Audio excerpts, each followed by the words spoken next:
தலைமை நேயர்களே வணக்கம். நான் உங்கள் தடயம் பாபு.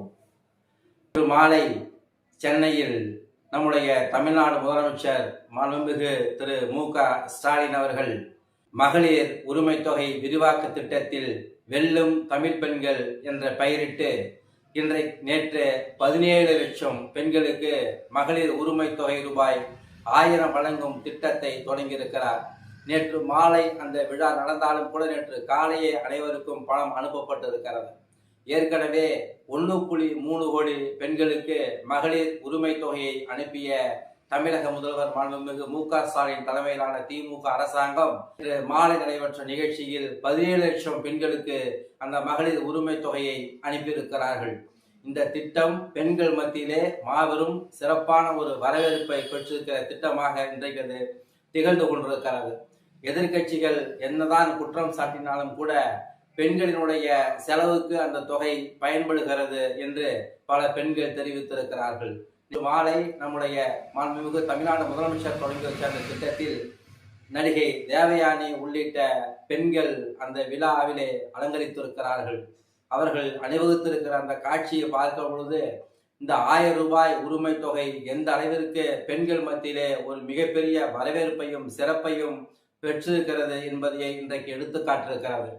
பெண்களினுடைய வாக்குகள் அதிகம் இருக்கிற நம்முடைய தமிழ்நாட்டில் நடைபெற இருக்கக்கூடிய சட்டமன்ற பொது தேர்தலில் இதனுடைய தாக்கம் கண்டிப்பாக எதிரொலிக்கும் என்று அரசியல் விமர்சகர்கள் இன்றைக்கு தெரிவித்திருக்கிறார்கள்.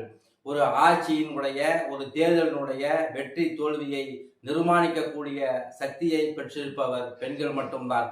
ஆகவே அந்த பெண்களை கவருகிற இந்த திட்டம், முதலமைச்சர் கொண்டு வந்திருக்கிற இந்த திட்டம் மிகப்பெரிய ஒரு வரவேற்பை இன்றைக்கு பெற்றிருக்கிறது.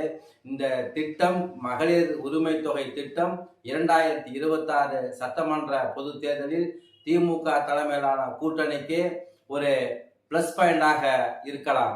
ஆனால் எதிர்கட்சிகள் இன்றைக்கு அந்த திட்டத்தை விமர்சனம் செய்தாலும் கூட அதையெல்லாம் பெண்கள் அவ்வளவு எளிதாக கடந்து செல்கிறார்கள்.